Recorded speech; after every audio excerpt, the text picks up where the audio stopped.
नमस्कार दोस्तों, DM Shyam classes YouTube channel के माध्यम से आपका हार्दिक स्वागत, अभिनंदन। DM Shyam classes YouTube channel के माध्यम से आपको राजस्थान का भूगोल के अंदर राजस्थान का क्षेत्रीय विस्तार के बारे में पढ़ा। फिर हमने राजस्थान का भौतिक प्रदेश के बारे में पढ़ा। फिर कंप्लीट हमने भौतिक प्रदेश वो सारा वीडियो है, जो 11 वीडियो है वो हमने डाल दिए हैं और उनके अंदर हमने लगभग राजस्थान का भौतिक प्रदेश है वो कवर कर लिया है। और आज हम राजस्थान का प्रमुख जिलों के बारे में चर्चा करेंगे, वो भी पार्ट 1 के अंदर। और जिस फ्रेंड्स ने या जिस दोस्त ने, जिस चाइल्ड बच्चे ने जो भी वो पिछले वीडियो है वो नहीं देखे हैं, तो वो इस DM Shyam classes YouTube channel के प्लेलिस्ट में जाकर देख सकता है। और DM Shyam classes YouTube channel को ज़्यादा से ज़्यादा सब्सक्राइब, शेयर व लाइक व कमेंट करें, जिससे DM Shyam classes YouTube channel है वो घर घर तक हर फ्रेंड, हर दोस्त के पास जाए और उनको ये DM Shyam classes YouTube channel के माध्यम से जो क्लासें उपलब्ध करवाई जा रही है वो उनका फ़ायदा हो और जिससे उनको एग्ज़ाम की जो तैयारी है वो ज़्यादा उनको बेनिफिट मिले। आज हम राजस्थान का प्रमुख जिलों के बारे में पढ़ेंगे। ज़्यादा मैं चर्चा नहीं करूँगा, सीधा ही टॉपिक पे आता हूँ। और राजस्थान का ये झीलें क्या है, झील की परिभाषा जिसके चारों ओर क्या हो, धरातल हो और बीच में गड्ढे में एक पानी का जमाव हो, वो क्या कहलाता है, झील कहलाता है। जैसे आपने ये गड्ढा है और उसके चारों ओर क्या हो, धरातल हो, जैसे रेत के दौरे या अन्य भी चट्टानें हो चारों तरफ और बीच में एक गड्ढा निर्माण हो, तो वो क्या कहलाती है, झील कहलाती है। और झील क्या है, एक राजस्थान की मानो पूरे विश्व की एक जल संरक्षण विधि है, मतलब संरक्षण करने की विधि है। जल का संरक्षण करने की एक प्रकार की प्रोसेस है या विधि है, जो जल को उचित तरीके से उपयोग में रखने के लिए हमें एक झील के माध्यम से हम उचित तरीके से उसका संरक्षण कर सकते हैं।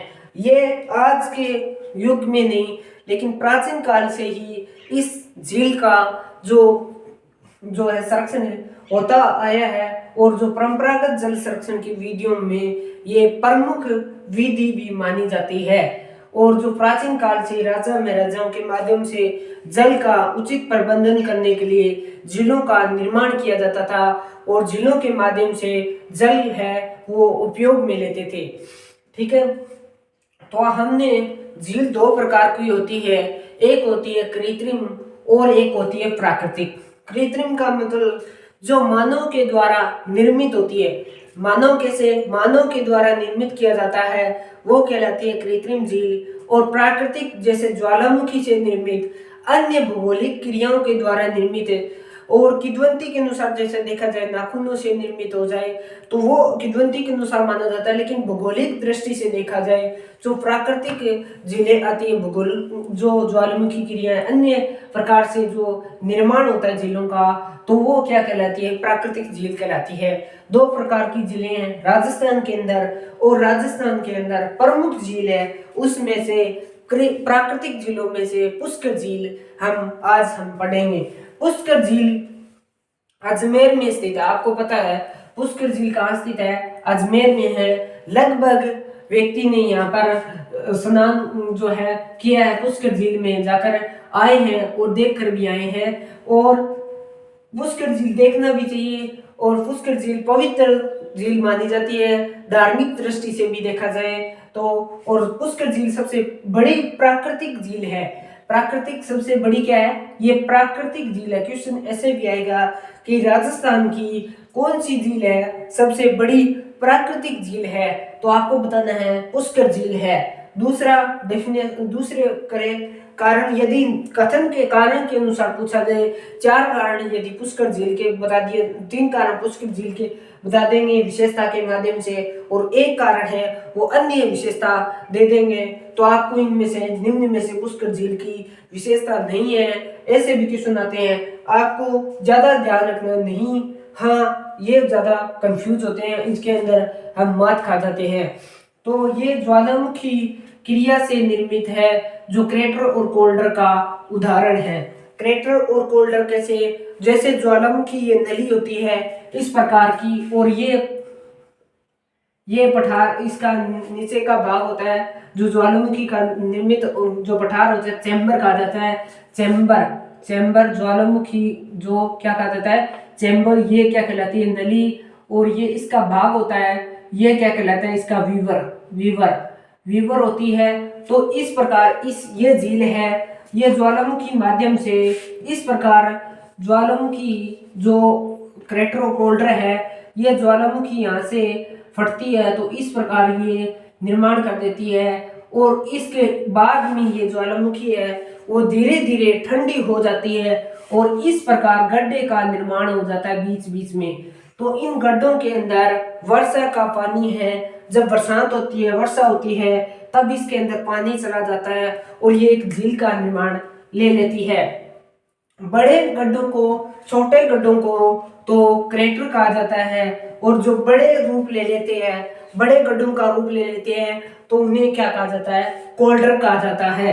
ठीक है, अब चलते हैं पुष्कर झील। लोनार महाराष्ट्र के बाद आपने लोनार क्या एक क्रेटर झील का उदाहरण है, क्रेटर झील का उदाहरण है। उसके बाद राजस्थान की जो पुष्कर झील का स्थान आता है, लोनार महाराष्ट्र के बाद भारत की दूसरी सबसे बड़ी झील, क्रेटर झील का उदाहरण है, वो है पुष्कर झील। ठीक है, तो ज्वालामुखी क्रिया से निर्मित ये झील मानी जाती है। और पुष्कर झील वैसे देखा जाए तो मैंने पहले ही बता दिया, धार्मिक दृष्टि से ये प्रमुख मानी जाती है, धार्मिक दृष्टि से प्रमुख पवित्र झील मानी जाती है। इसे तीर्थराज, तीर्थों का मामा, हिंदुओं का 5वां तीर्थ कहा जाता है। क्या कहा जाता है, तीर्थराज, तीर्थों का मामा, हिंदुओं का 5वां तीर्थ भी कहा जाता है।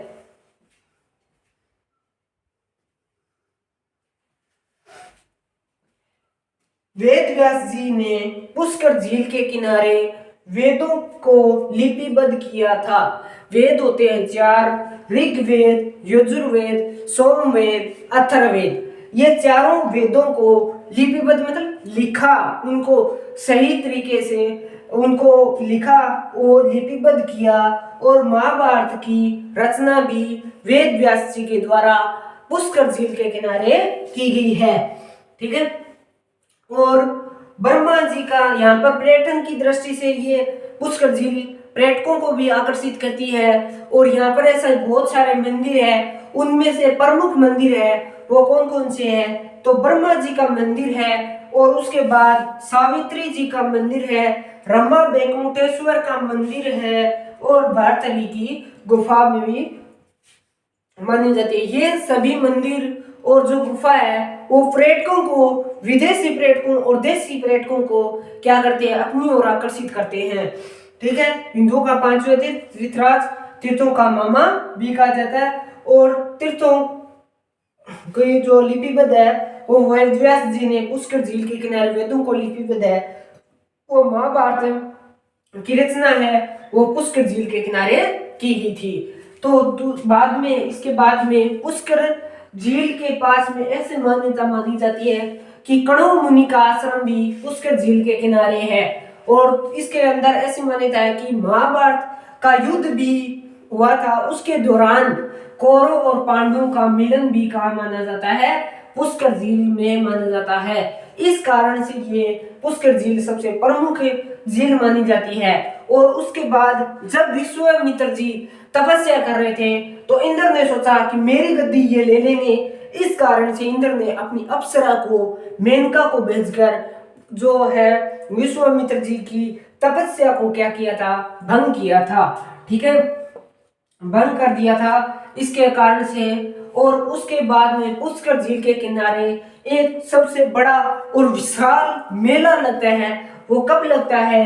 कार्तिक पूर्णिमा को। ये सबसे जो ये मैं फैक्ट बता रहा हूँ, इनके अंदर फैक्ट के माध्यम से क्वेश्चन पूछे जाते सकते हैं, कॉन्सेप्ट भी पूछे जाते हैं, लेकिन फैक्ट है उनके माध्यम से क्वेश्चन भी आते हैं। ठीक है, विशाल मेला बढ़ता है जिसे रंगीला मेला, कार्तिक मेला, गुब्बारों का मेला कहा जाता है। कार्तिक मेला क्यों? क्योंकि कार्तिक पूर्णिमा को लगता है, इस कारण से कार्तिक पूरे महीने में लगता है, इस कारण से इसे कार्तिक मेला कहा जाता है। रंगीला मेला क्योंकि यहाँ से देशी विदेशी पर्यटक आते हैं और अलग अलग वस्त्र पहने होते हैं, अलग अलग रंग के व्यक्ति होते हैं, अलग अलग भाषा बोलते हैं, उनको देखने को यहाँ पर मिलता है, इस कारण से इसे रंगीला मेला कहा जाता है। और गुब्बारों का मेला आपने देख लिया क्योंकि यहाँ पर सौंदर्य आकर्षण सबसे ज्यादा होता है, इस कारण से गुब्बारों का मेला कहा जाता है। पुष्कर झील स्वच्छता, बहुत सारे पुष्कर झील के, गंगा के नदी के को भी मतलब साफ रखने के लिए बहुत सारी योजना चलाई गई है। उसी प्रकार पुष्कर झील को स्वच्छता बनाए रखने के लिए, साफ सुथरी बनाए रखने के लिए स्वच्छता हेतु 1997 के अंदर कनाडा के सहयोग से पुष्कर गेट परियोजना चलाई गई है। क्वेश्चन ऐसे आएगा, पुष्कर गेट परियोजना किसके सहयोग से चलाई गई है? तो आपको बताना कनाडा के सहयोग से। कब चलाई गई है? तो 1997 में। और किस झील के लिए चलाई गई है? तो आपको ये पता चल जाएगा, पुष्कर गेट परियोजना आ जाए तो पुष्कर झील के लिए चलाई गई है। एग्जामिनर ऐसे क्वेश्चन पूछता है। और राष्ट्रीय झील संरक्षण कार्यक्रम जून 2001 वन पर्यावरण मंत्रालय, भारत सरकार के द्वारा, वन पर्यावरण मंत्रालय जो भारत सरकार का है, उसके सहयोग से जो अपने झील होती है वो टूट जाती है, कहीं से उसका विखंडन हो जाता है और कई कई दीवारें हैं वो टूट जाती है, तो उनका पुनर्द्वार करने के लिए, उनको मरम्मत करने के लिए और सौंदर्यीकरण करने के लिए, सौंदर्यीकरण कैसे, उसको सुसज्जित करने के लिए, उद्यान लगाने के लिए, कि इसको जिसे बहुत सारे उद्यान होंगे तो लोग हैं वो आकर्षित होंगे, संरक्षण करने के लिए, संरक्षण मतलब सुरक्षा करने के लिए, जल की गुणवत्ता बनाए रखने के लिए। जल की गुणवत्ता कैसे? जल में बहुत सारे जनजाति है, अन्य भी लोग हैं, हम भी जो अपनी माता पिता की जो होती है हड्डियां हैं वो वहां पर ले जाकर बहाया करते हैं, पानी में बहाया करते हैं, और उसके कारण से पुष्कर झील है वो गंदी होती जा रही है, और इस कारण से उसकी जल की गुणवत्ता बनाए रखने के लिए, संचालित करने के लिए, जल की गुणवत्ता बनाने के लिए उसके पुष्कर जो को राष्ट्रीय झील संरक्षण कार्यक्रम चलाया गया है, जो वन और पर्यावरण मंत्रालय के द्वारा, भारत सरकार के द्वारा। ठीक है, कॉन्सेप्ट आपको समझ में आ गया होगा कि राष्ट्रीय झील संरक्षण कार्यक्रम जून 2001 वन पर्यावरण मंत्रालय भारत सरकार के द्वारा झीलों का पुनर्द्वार, सौंदर्यीकरण, संरक्षण, जल की गुणवत्ता बनाए रखने के लिए संचालित की जा रही है। और उसके बाद राष्ट्रीय झील संरक्षण कार्यक्रम में पुष्कर झील सहित 6 झीलों को भी शामिल किया गया है। राष्ट्रीय झील संरक्षण कार्यक्रम पुष्कर झील के सहित 6 झील ऐसी है जिनको राष्ट्रीय झील संरक्षण कार्यक्रम में शामिल किया गया है। क्वेश्चन ऐसे भी आ सकता है, राष्ट्रीय झील संरक्षण कार्यक्रम में राजस्थान पुष्कर सहित कितने झीलों को शामिल किया गया है? तो आपको बताना है 6 झीलों को शामिल किया गया है। एक बार हम दोबारा इसको फर्स्टली रिवीजन कर लेते हैं, जिससे दोबारा आपको देखने की जरूरत नहीं पड़ेगी, लेकिन आप इस वीडियो को एक बार देखने के बाद दोबारा भी देखा करो, जिससे ज्यादा याद हो जाते हैं, लर्न हो जाते हैं, और साथ साथ में नोट्स बनाए ले करो। सबसे बड़ी प्राकृतिक झील मानी जाती है और ज्वालामुखी क्रिया से निर्मित क्रेटर और गोल्डर का उदाहरण है। पुष्कर झील लोनार महाराष्ट्र के बाद भारत की दूसरी सबसे बड़ी झील है, ज्वालामुखी क्रिया से निर्मित झील मानी जाती है, और पुष्कर झील धार्मिक दृष्टि से सबसे प्रमुख झील मानी जाती है। इस कारण से तीर्थों का मामा, तीर्थराज और हिंदुओं का 5वां तीर्थ माना जाता है। और वेद व्यास जी के द्वारा पुष्कर झील के किनारे वेदों का लिपिबद्ध किया गया था, और महाभारत की रचना भी वेद व्यास जी के द्वारा पुष्कर झील में की गई थी। ब्रह्मा जी का मंदिर, सावित्री जी का मंदिर, और रमा वेंकटेश्वर की, और जो भर्तरी की गुफा और कणव मुनि का आश्रम इसी पुष्कर झील के किनारे है। उसके बाद महाभारत के युद्ध के दौरान कौरव और पांडवों का मिलन स्थान भी पुष्कर झील में माना जाता है। और विश्वामित्र जी की तपस्या जो मेनका ने अप्सरा, जो इंद्र के द्वारा अप्सरा भेजी की मेनका है, उसके द्वारा भंग किया गया था, वो भी पुष्कर झील के किनारे की गई थी। और पुष्कर झील के किनारे कार्तिक पूर्णिमा को मेला बैठ जाता है। इस कारण से कार्तिक मेला भी कहा जाता है, रंगीला मेला भी कहा जाता है, गुब्बारों का मेला भी कहा जाता है। और पुष्कर झील के स्वच्छता कार्यक्रम 1997 में कनाडा के सहयोग से एक पुष्कर गेट परियोजना चलाई गई है। राष्ट्रीय झील संरक्षण कार्यक्रम जून 2001 वन एवं पर्यावरण मंत्रालय भारत सरकार के द्वारा झीलों को पुनर्द्वार संरक्षण और जल की गुणवत्ता बनाए हेतु एक संरक्षित कार्यक्रम चलाया गया है। और राष्ट्रीय झील संरक्षण कार्यक्रम में राजस्थान पुष्कर झील सहित 6 झीलों को शामिल किया गया है। आज हमने, और वैसे देखा जाए तो एक और अन्य भी मिलता है कि पर्यटकों को सबसे ज्यादा आकर्षित करता है। और राजस्थान के अंदर विदेशी मुद्राओं का जो विदेशी है मुद्रा है उसको उत्पादन बढ़ाने के लिए ये एक पर्यटक ही एक साधन है जो विदेशी मुद्रा ले आते हैं। और जो इसको आकर्षित करने के लिए अन्य प्रकार की योजना भी चलाई गई है। और पुष्कर झील है वो पर्यटकों को बहुत ज्यादा आकर्षित करती है। अब हम पढ़ते हैं दूसरी प्राकृतिक झील नक्की झील, उसके बारे में हम चर्चा करते हैं। पुष्कर झील के अंदर दूसरी झील है। आज हम 2-3 जिले के बारे में पढ़ेंगे, 2-3 जिलों के बारे में पढ़ेंगे और एक तीसरी कोलाई झील के बारे में। ठीक है, तो नक्की झील क्या है आपको पता है? नक्की झील है वो माउंट आबू सिरोही में स्थित है। कहाँ है? माउंट आबू सिरोही में स्थित है और उड़िया के पठार पर स्थित है। उड़िया के पठार पर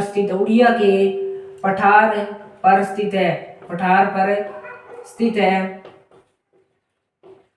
जो राजस्थान का उड़िया का पठार है, जो राजस्थान का सबसे ऊंचा पठार है। राजस्थान का सबसे ऊंचा पठार है। नक्की झील है वो माउंट आबू सिरोही में है, उड़िया के पठार पर स्थित है। राजस्थान का सबसे ऊंचा पठार है वो उड़िया का पठार। क्वेश्चन आ सकता है माउंट आबू शहर भी राजस्थान का, माउंट आबू शहर सबसे ऊंचा शहर है। माउंट आबू शहर है वो सबसे ऊंचा शहर है, सबसे ऊंचा शहर माना है। ठीक है, और माउंट आबू नक्की झील है वो ग्रासीय जनजाति का पवित्र मानी जाती है। ग्रासीय जनजाति पवित्र स्थल माना जाता है। ग्रासीय जनजाति का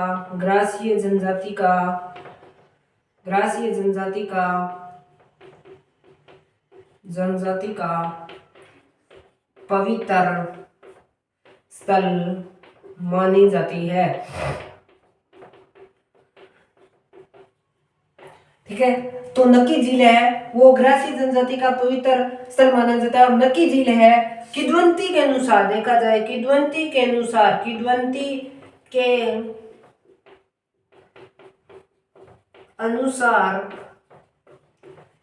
देखा जाए तो देवताओं के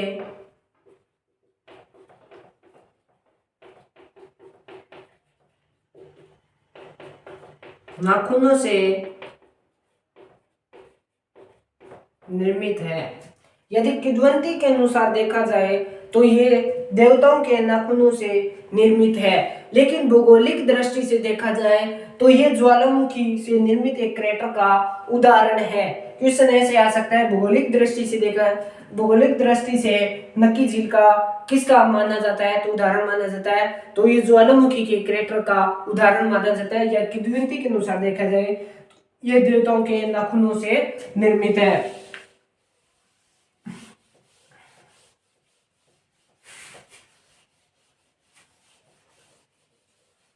नक्की झील के अंदर एक नंद रोक और टोड रोक 2 जिले हैं। कौन सी जिले हैं? नंद रोक, टोड रोक 2 जिले, क्या सॉरी वो चट्टान है, 2 चट्टान है नंदरोग जो महिला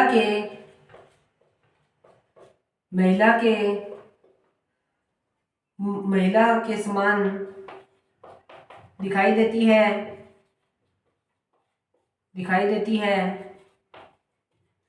टोडरोक है वो मेंढक के समान दिखाई देती है।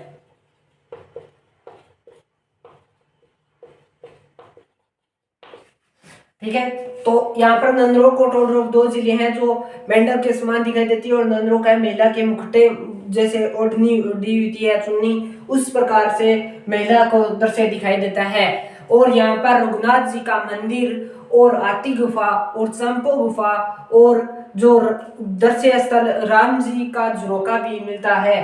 कौन कौन सी? चंपा गुफा और राम जी का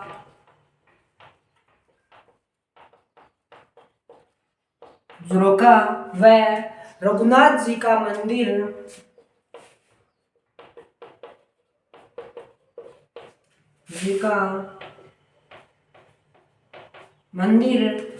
चंपा गुफा, राम जी का झरोका, रघुनाथ जी का मंदिर व इसके अंदर और चंपा हाथी गुफा भी है। ठीक है, और यहाँ पर इसका अंदर ये झील सर्दियों में एकमात्र झील है जो राजस्थान की एकमात्र झील है जो सर्दियों में जम जाती है और इस झील सनसेट मतलब सूर्यास्त सनसेट का दृश्य देखने को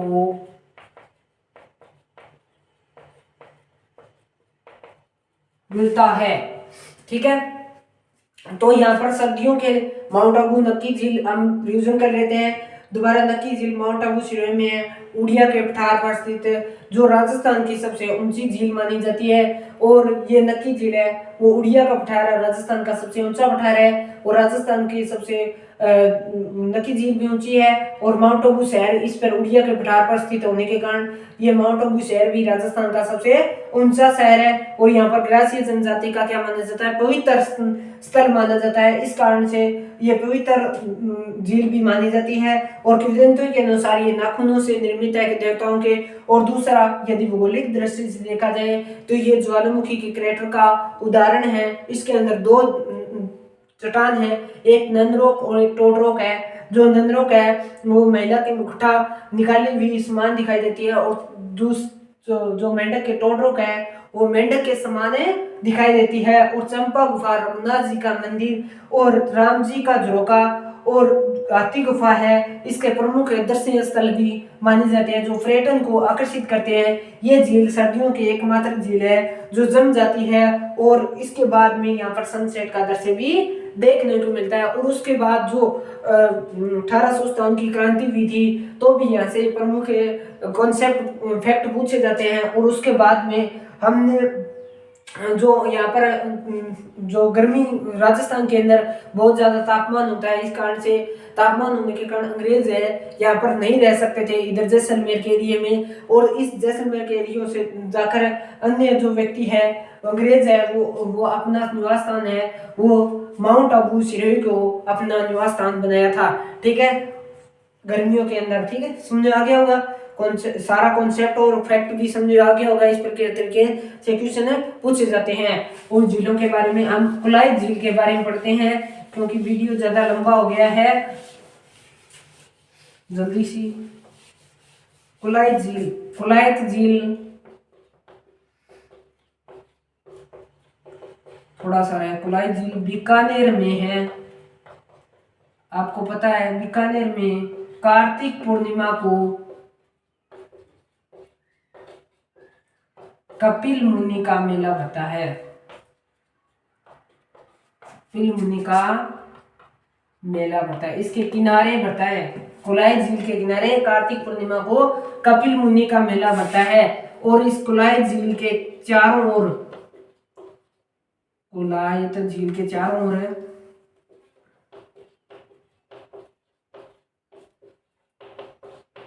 झील के चारों ओर पीपल के वृक्ष लगे हुए हैं। इस कारण इसे मरु उद्यान की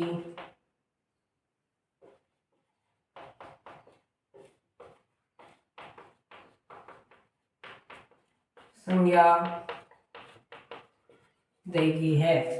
ठीक है। कुलाय झील बीकानेर में कार्तिक पूर्णिमा को कपिल मुनि का मेला बढ़ता है और कुलाय झील है वो चारों ओर पीपल के वृक्ष होने के कारण से राजस्थान का मरुदान की संज्ञा दी गई है।